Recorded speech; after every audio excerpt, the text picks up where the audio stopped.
It's 6:47 a.m., and you're standing at the edge of a dock that isn't yours yet. Not for another 11 months, according to the spreadsheet still open on your phone. The rowboat tied to the post is faded green, paint peeling at the waterline, and it belongs to your neighbor, Walt Faraday, who is 71, has been retired for 16 years, and has never once looked like a man who worries about money. You've been watching Walt the way you'd watch a magic trick you're trying to figure out. The kind where you've seen it 10 times and you still can't spot the hidden move. This morning, over coffee on his porch, he finally told you the secret. 5 things. Not a stock tip, not a hustle, not some app. 5 things, counted off on his fingers like a grocery list, and by the third one, you realized you were only halfway there, and you genuinely believed you'd already done the hard part. Here's why that matters to you specifically, and not just to Walt. Most people who try to retire early don't fail because the market crashes on them. They fail because they got 4 of the 5 things right and never even knew a 5th one existed, and by the time they found out, it was 3 years too late to fix cheaply. Stay with this one, because by the end you'll know exactly which of the 5 you're missing, if any. That rowboat is going to matter later. Remember it. Here's the number nobody tells you at the retirement party. 4.3%. That's roughly the safe withdrawal rate most planners use now, down from the old textbook 4%, because people are living longer, and markets have gotten noisier than they were back in 1994, when that original rule was first stress tested. If you want to pull $70,000 a year out of your accounts to live on, that math says you need somewhere around $1.63 million sitting there, working, before you ever touch it. Not $1 million, not a good chunk, not close enough.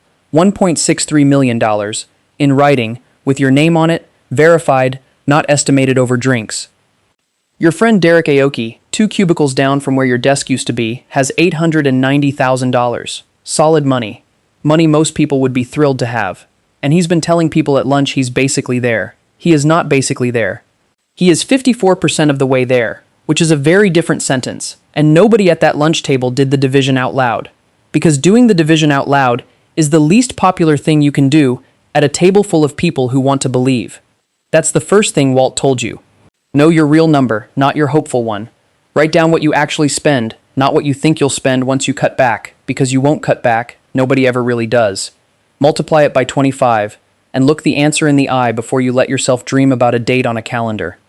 Second thing, you cannot walk out those glass doors carrying debt and call it freedom. It isn't freedom. It's a job with no paycheck attached to it anymore, and no boss to complain about either. Derek has a mortgage, $214,000 left, 18 years remaining, at 6.1%. That's $1,540 a month, every month for the rest of his retirement, whether the market is up or down that year, whether he's sick or well, whether his kids need help or don't. Debt doesn't care about your circumstances. It's the one bill that never negotiates, never takes a year off, never once asks how you're feeling about things. You, on the other hand, killed your mortgage 2 years early. You refinanced hard in your late 40s, and threw every bonus, every tax refund, every unexpected check at the principal, instead of the boat you didn't need yet. The day you made the last payment, your wife, Renata, taped the amortization schedule to the refrigerator with one word written across it in thick black marker. Done. It's still there, 6 years later. Faded now, curling a little at the corner where the kids used to grab magnets. Normal is not the same as free. Derek is normal. A nice house, a normal amount of debt, a normal amount of quiet anxiety sitting underneath a very calm face at lunch. You stopped being normal the day that piece of paper went up on the refrigerator door, and you didn't even notice it happening at the time.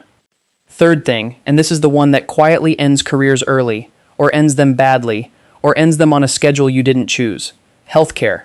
Medicare doesn't start until 65, full stop, no exceptions for good behavior. If you retire at 55, that's a 10-year gap, and private insurance for a couple in that gap runs somewhere between $1,400 and $2,200 a month depending on your state and your health history. That's $16,800 to $26,400 a year, every single year, for a decade straight, before you spend $1 on food, gas, home repairs, or your grandkids' birthdays. Your accountant, a sharp, no-nonsense woman named Priya Chandra who has told you no more times than anyone else in your life and been right every single time she's said it, ran the number for you last spring, on a Tuesday afternoon, without once softening it. $198,000. That's what the healthcare bridge alone costs, present valued, before Medicare ever kicks in to take over. Most people budget for the cruise. Almost nobody budgets for the bridge, because the bridge doesn't show up in any brochure. Derek didn't budget for the bridge. He found that out in March, sitting in Priya's office. Not his accountant, hers, because Derek doesn't actually have one of his own.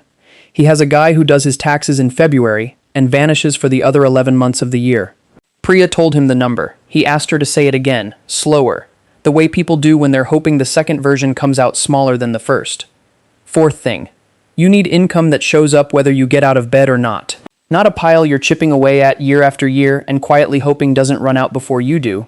An actual floor under your feet that simply doesn't move, storm or no storm. You built that floor over 9 years, one piece at a time, mostly on weekends. A rental duplex that clears $1,100 a month after the mortgage, taxes, and every repair call. A pension from your first company, the one you almost didn't stay long enough to vest in, back when you were 26 and restless and ready to quit twice a year. That pays $890 a month starting at 60. Dividend stocks throwing off $14,200 a year, reinvested for a full decade before you ever needed to touch a cent of it, compounding steadily while you weren't even watching. It's the kind of number that starts small enough to ignore completely and ends large enough to actually live on. Derek has a 401k. A good one, $890,000, remember, and nothing standing beside it. No second stream, no floor. Every single dollar he spends after 55 will be a dollar pulled out and watched disappearing from the total on his screen, which means every withdrawal is also a small, quiet subtraction from his own peace of mind. That's not a portfolio at that point. That's a countdown clock with better branding on it. Fifth thing, and it's the one almost nobody sees coming until it's already cost them real money. Where your money sits matters almost as much as how much of it there is in total. Derek's $890,000 is nearly all sitting in a traditional 401k, which means every dollar he eventually pulls out gets taxed as ordinary income, no matter what he needs it for. At 55, in a high-earning state, that can mean handing back 22 to 24 cents of every single withdrawal dollar before he's spent a cent of it on anything real. You split yours years ago, on Priya's advice, back when it felt like unnecessary paperwork for a problem that didn't even exist yet and you almost skipped it. A third in a Roth, already taxed up front, growing tax-free forever after that. A third in a traditional account, tax-deferred until you actually need it. A third in a regular brokerage account, taxed only on the gains, and only in the year you choose to sell.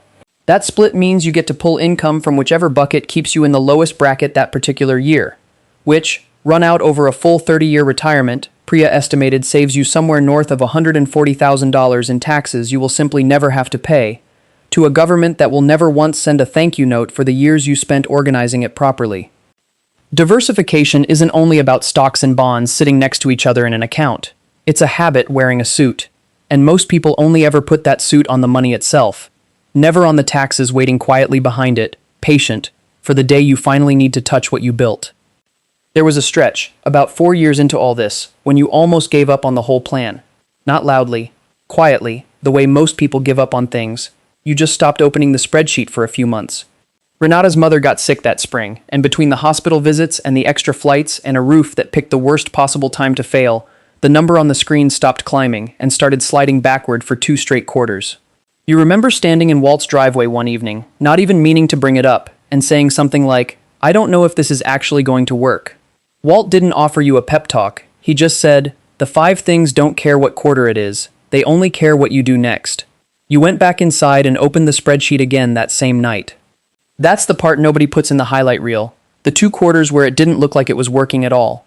So here they are, all 5, in one place, because this is the part actually worth writing down or screenshotting before you keep scrolling. 1. Know your real number, not your hopeful one, calculated honestly and checked twice.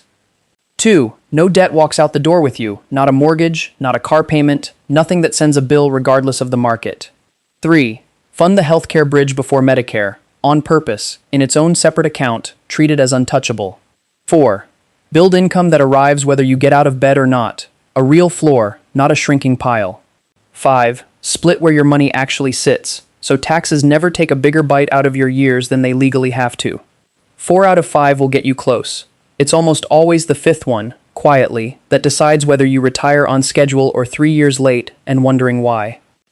It is 11 months later, and you are standing on that same dock, and the rowboat is yours now, repainted a deep forest green, Renata's idea. because she said the faded one looked like it was giving up on something it hadn't earned the right to give up on. You are 56. Your real number turned out to be $1.71 million, once you accounted for 2 more years of inflation than the original estimate had assumed, and you crossed it in March with room to spare, more room than you expected. No debt anywhere in the house, not $1 of it. The healthcare bridge fully funded in its own separate account, untouchable, boring, exactly the way something that important should be. Rental income, pension, dividends, all running underneath you like a current you can't quite see from the surface but can absolutely feel. 3 tax buckets, ready to be drawn from in whichever order leaves the smallest possible dent that year. Derek is still at the company. He pushed his date back 3 years after that meeting with Priya. Nobody at his desk says, basically there anymore. People have stopped saying it around him entirely, the way you stop mentioning a diet to someone who's clearly struggling with it. You saw Walt on the dock that same morning, coffee in hand, and you told him the number, and he just nodded once, slowly, like a man checking a box he'd already known would eventually get checked. He didn't say congratulations. He said, now the real work starts, figuring out what all of it was actually for. You didn't understand that sentence for another 6 years. Not really, not in your chest. 6 years after that, it's a Tuesday in October, and you are not thinking about money at all, which is the entire point of everything you built for 9 straight years. You're thinking about whether the fish are biting, and whether Renata wants to come out on the water with you or finish her book on the porch instead. This is what the 5 things actually bought you, in the end. Not luxury. Silence. The absence of a specific low hum that used to live behind your ribs every single time a bill came due, a hum you'd stopped even noticing until it was gone. But here's what nobody put in the plan, what Walt never once mentioned over that first cup of coffee on his porch. Some of your old friends stopped calling. Not out of anger, out of something quieter and harder to name than anger. You retired at 56. Most of them are still going to retire at 67, or later, and there's a particular kind of distance that opens up between a man who talks about his 401k balance with dread every quarter, and a man who doesn't talk about money at all anymore, because he genuinely doesn't have to. You went fishing with Marcus Ellery, an old work friend, back in July, and 40 minutes into the trip he asked you, almost like a confession he'd been carrying around, whether you ever felt guilty about any of it. You didn't have an answer that felt honest and kind at the same time. You still don't, if you're being completely straight about it, even now. Freedom, it turns out, isn't only a gap between you and your bills. Sometimes it's a gap between you and the people who are still waiting for theirs. And nobody warns you about that part, because it doesn't fit anywhere on a spreadsheet, no matter how many tabs you add. You've thought about telling Marcus the 5 things. All of them, in order, the way Walt told you. You've started that sentence in your head a dozen times on the drive home, and never once finished it out loud, because some gifts, offered at the wrong moment, land like a comparison instead of a kindness, and you'd rather stay quiet than have him hear it that way. The dock is gray now, one board replaced last spring after a storm took the old one clean out. The rowboat has been repainted twice since that first coat of forest green. Walt died 2 winters ago, 83 years old, quietly, in his sleep, the way you'd want it if you got to choose. At the small gathering afterward, his daughter said the thing everyone remembered about him wasn't the boat or the lake house at all. It was that he never once, in 16 years of retirement, checked his phone at the dinner table to see how the market had done that day. He simply didn't need to. He'd already done the 5 things, decades before you ever worked up the nerve to ask him how. You think about that a lot now, sitting where he used to sit, coffee going cold in your hand, the lake flat and gray in the early light, not another soul on the water yet. You think about the driveway conversation too, the 2 quarters that slid backward, the version of you that almost closed the spreadsheet for good, and went back to hoping instead of calculating. That version of you never knew about the rowboat, forest green, waiting 11 months out. He couldn't have. Hope doesn't come with a timeline. The 5 things do. So here's the only question actually worth asking yourself, long before the retirement party, long before the sheet cake with your name spelled wrong on it in blue icing. When you finally walk out those glass doors for the last time, will you be counting down, or will you already be free? And if you already know your honest answer to that, sitting here right now, what does it tell you about what you're going to do tomorrow morning, before the coffee's even finished brewing? If this one hit different, that's really the whole point of this channel. The actual math behind quiet wealth, not the version they hand you a pamphlet about at the retirement party. There are more stories like Walt's waiting here for you, and more numbers worth writing down before it's too late to matter.